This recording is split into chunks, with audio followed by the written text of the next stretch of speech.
आइए प्रिय मित्रों, आपका स्वागत है देहाती अनमोल कहानी चैनल के सौजन्य से। और आशा करते हैं आप खुश होंगे, अच्छे होंगे और अच्छे रहेंगे। मैं आपका जाना पहचाना विनोद, गांव बादरी से।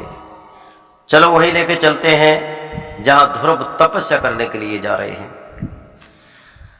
अब ध्रुव को लोगों ने देखा, ध्रुव से कह दिया अब तो तुमको आधा शासन मिल गया, तुम्हारा अधिकार तुम्हें मिल गया, ध्रुव वन के लिए तपस्या करने मत जाइए। ध्रुव कहने लगे वारे प्रभु, अभी तो मैंने गांव को पार नहीं किया है, तब तक मुझे आधा शासन मिलने लगा है। ध्रुव गांव के लोगों से कहने लगे, लोगों यह ध्रुव लौटने वाला नहीं है, तुम अपने घर बैठो। अयोध्या नगरवासी फिर जाते हैं। अयोध्या सम्राट महाराज उत्तानपाद से कहते हैं, महाराज आपका बच्चा रुक नहीं रहा है। उत्तानपाद कहने लगे, तो जाओ ध्रुव से कह दो, ध्रुव को पूरी अयोध्या का शासन दूंगा, लेकिन ध्रुव वन के लिए तपस्या करने ना जाए। लोगों ने आकर के कहा, ध्रुव अब तो पिताजी तुम्हें पूरा अधिकार दे रहे हैं, तुम वन में भजन करने के लिए मत जाओ। ध्रुव कहने लगे, बारे प्रभु गांव को मैंने पार नहीं कर पाया, तब तक मुझे सब कुछ मिल गया है, पूरा अयोध्या का शासन मिल गया है, मैं अयोध्या का सम्राट बनने जा रहा हूं।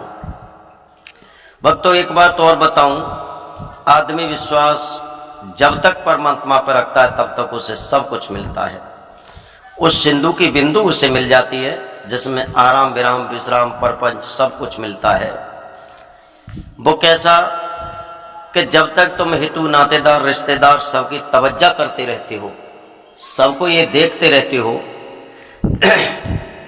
कि मेरा सहारा ये बनेगा, वो बनेगा, ये बनेगा, लेकिन तुम्हारा सहारा कोई नहीं बनेगा सिवाय परमात्मा के।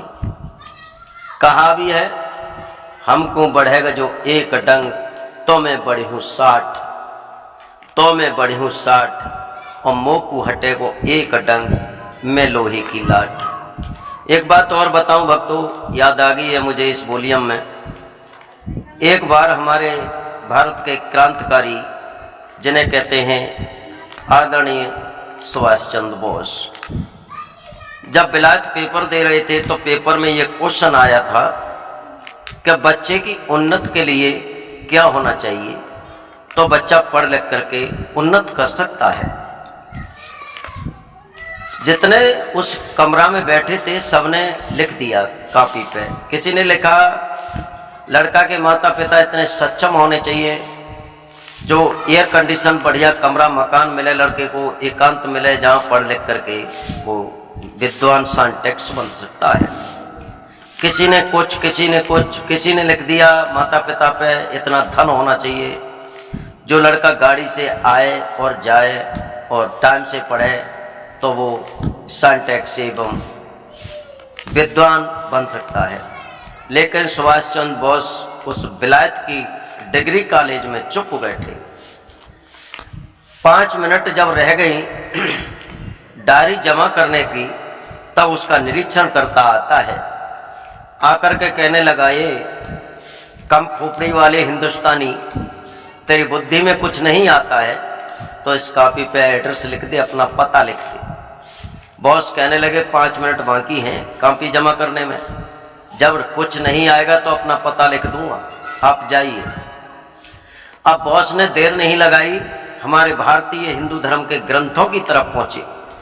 अब ग्रंथों में झांक करके देखा तो उन्होंने सबसे पहले नजर मारी ध्रुव चरित्र पर।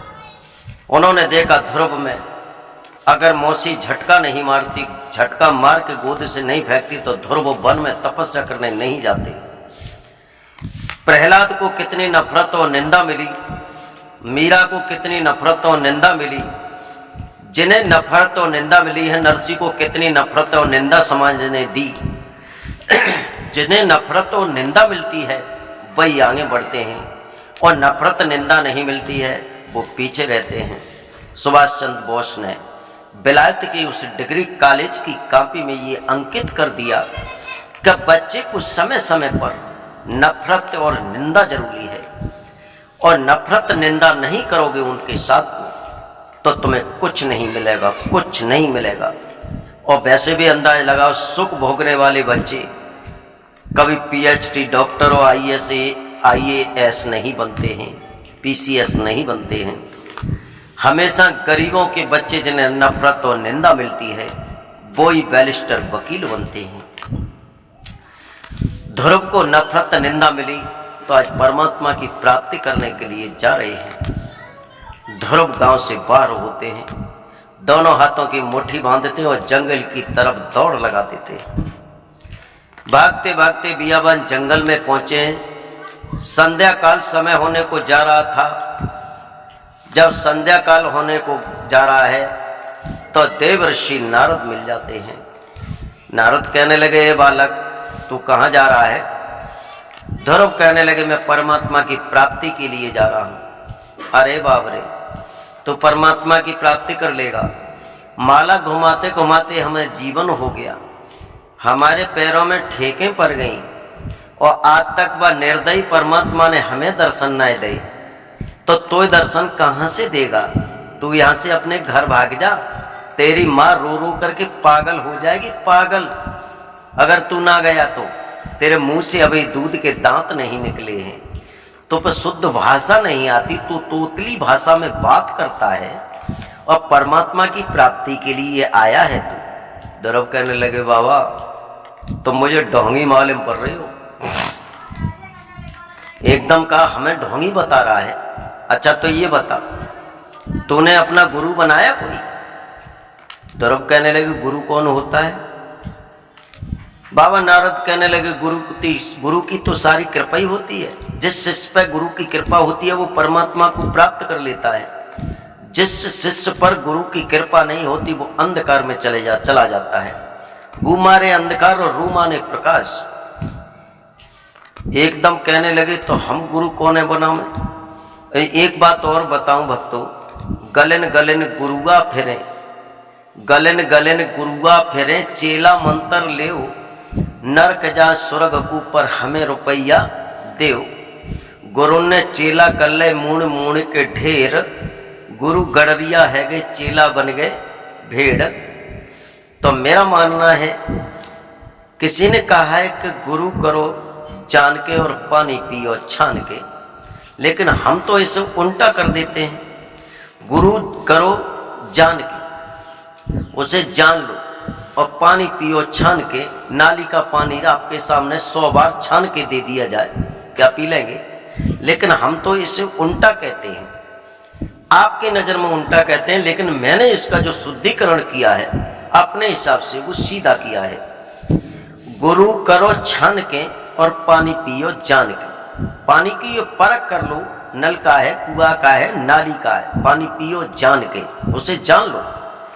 और गुरु करो छान के, गुरु छानबीन करो उसकी, ये कैसा है, पीछे कहीं मीट और अंडा दारू का सेवन तो नहीं करता, जुआ तो नहीं गिरता, वैश्याओं की तरफ तो नहीं जाता, ये उसकी छानबीन करो और पानी पियो जान के। लोग कहते हैं गुरु करो छान के और पानी पियो जान के, लेकिन हम कहते हैं गुरु करो जान के और पानी पियो जान के और गुरु करो छान के। तो मेरा भक्तों, कभी कभी तो ऐसा हो जाता है कि गलन गलन गुरुआ फिरे और चेला मंत्र लेओ, नरक जा स्वर्ग को पर हमें रुपया देव। गुरु ने चेला कर ले मूण मूण के ढेर और गुरु गड़रिया है गए और चेला बन गए। अंदाजा लगाओ, तो वो हिसाब नरक में जाके खेंचातानी होती है। गुरु तो अपने लालची होते हैं। और भक्तों, इस वॉल्यूम के माध्यम से आप लोगों तक एक बात और पहुंचा रहा हूं, बड़ा इंपोर्टेंट है। कोई महात्मा, कोई ब्राह्मण, वैसे तो ब्राह्मण ही जगत का गुरु होता है, बताया है कि जगत का गुरु ब्राह्मण, ब्राह्मण का गुरु सन्यासी, सन्यासी का गुरु अविनाशी, अविनाशी का गुरु सत्यानाशी। जो महाप्रलय कर देता उसे कहते हैं सत्यानाशी। तो मेरा आपसे कहना है कि किसी ब्राह्मण और संत को आप गुरु बनाते हैं, एक बार उससे कहो कि आपको हम अपना गुरु बनाना चाहते हैं और तुम्हें चुम्बक की तरह से उसी दिन से पकड़ ले, तो उसे गुरु मत बनाओ, क्योंकि वो लालची है। और जो तुम्हें साल 6 महीना टहलाता रहे कि आज नहीं कल, आज नहीं कल, कल नहीं परसों, तो जान लो कि वो लालची नहीं है और गुरु बनने के काबिल है। मेरा आपसे कहना है, गुरु करो जान के और पानी पियो छान के। नहीं, पानी पियो छान के और गुरु करो जान के, ये छानबीन कर लो।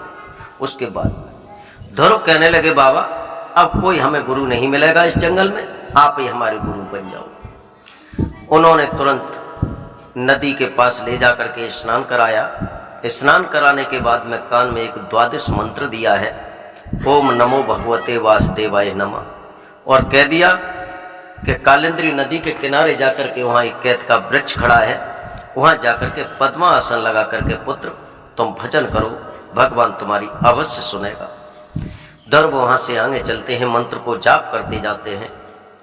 कालिंदी नदी के किनारे पर जाकर के एक वृक्ष खड़ा है, उसके नीचे जाकर के पद्मा आसन लगाते हैं और इस मंत्र में लीन हो जाते हैं। यहाँ तक है कि ध्रुव का तपस्या चल रही है, उनकी समाधि खुलती है 11 दिन बाद। उन्होंने देखा एक कैत का फल पका हुआ पड़ा है, उठाते हैं, पिंडी में मारते हैं, उसका गूदा निकालते हैं, खाते हैं और 4 अंजुल पानी पीते हैं, फिर बैठ जाते हैं। फिर उनकी समाधि खुलती है 1 महीना बाद। 1 महीना बाद उन्होंने देखा कैत भी पका हुआ पड़ा है, लेकिन खाऊंगा नहीं, जब तक पेट का भरण पोषण करता रहूंगा तब तक सच्चा भगवान का भजन नहीं होगा। और एक बात और बताऊं भक्तों, ध्यान देना बड़ा समझने की बात है। देखो, शरीर के कई अंग होते हैं और कई अंग पीड़ादायक होते हैं। जैसे मान लेते हैं हमारी आंखें, आंखों में दर्द होता है, तुम बनवा लो, पट्टी बांधे डोलो, लेकिन पेट को कोई परवाह नहीं है, इसे भरो। कानों में दर्द होने लगे, पेट को कोई परवाह नहीं, इसे भरो। हाथों में दर्द होने लगे, पेट को कोई परवाह नहीं, इसे भरो। पैरों में दर्द होने लगे, पेट को कोई चिंता नहीं, इसे भरो। कभी कभी ऐसा है, लोग दांतों में दर्द होते, दांत उखड़ आते तो हलवा खा करके पेट को भरते, पर पेट को कोई परवाह नहीं। एक दिन का जो शोक नहीं मनाता, दर्द का दुख नहीं मनाता कि इसके दर्द होता है तो मैं भूख ना लगे, भूख बराबर पेट में लगेगी। पेट इतना निर्दयी है। और पेट में दर्द हो तब कान काऊ की सुने ना, मुंह हाय हाय चिल्लावे, पाए अपगू चले और हाथ दोनों लौट फिर के जाई पे जाए। एक पेट में दर्द होने के कारण सारे अंग परेशान हो जाते। पेट इतना निर्दयी है। हमारी उम्र लगभग 40 और 42 के बीच में होगी। हम जिस दिन से हमने अन्न खाना शुरू किया उस दिन से आज तक कितना अन्न खा गए होंगे, लेकिन पेट नहीं भरा। पेट कभी भरा नहीं। शाम को खा के सोते, सुबह फूल भूख लगती है। सुबह खा करके दैनिक कार्य में जुट जाते हैं, शाम को भूख लगती है। जब पेट इतना निर्दयी है, पेट की जगह पे होती पीठ, तो भगवान का भजन करते हम बन के ढीठ। लेकिन भक्तों, जब तक पेट के भरण पोषण में लगे रहते हैं तब तक हमारा ये पेट कुछ करने नहीं देता है। ध्रुव ने सोचा मैं कैत नहीं खाऊंगा, ऐसे खाता रहूंगा तो मेरा तपस्या पूर्ण नहीं होगी। उन्होंने पत्ते लिए, अपनी हथेली पर रख लिए और उन्हें पीस करके 2 फनकी लगाई, 2 अंजुल पानी पिया और अब पैर के अंगूठा पर खड़े हो गए। अब तपस्या में लीन हो गए। 5 महीना के लिए ध्रुव एकत्रित हो गए। जब 5 महीना के लिए तपस्या में लीन हो गए, इधर राजा इंद्र को मालूम पड़ा है कि मृतलोक में 5.5 वर्ष का बच्चा बहुत बड़ी घोर तपस्या में जुटा हुआ है। ये और बताऊं, अगले वॉल्यूम में बताऊंगा जो राजा इंद्र का क्या झंझट है। जो कोई तपस्या हवन पूजा करता है तो इस पर क्या मुसीबत आती है, तो इसको भी बताऊंगा। और यहाँ से आगे की कथा ध्रुव की किस तरह से परमात्मा को प्राप्त हुआ सब जानते हैं, लेकिन यहाँ का आगे की कथा अगले वॉल्यूम में बताएंगे आपको। अपनी वाणी को यहीं विराम देता हूँ। लंबी कथा इसलिए नहीं मैं रिकॉर्ड करता हूँ कि लोग कम सुनते हैं, ज़्यादा समय नहीं है। मैं 10-10 और 15-15 मिनट की ये वीडियो आप तक पहुँचा रहा हूँ। आप हमें आशीर्वाद देंगे। आप हमें बड़ा प्यार करते हैं, बड़ा दुलार करते हैं। हमारे चैनल को सब्सक्राइब करते रहें, लाइक और शेयर करते रहें।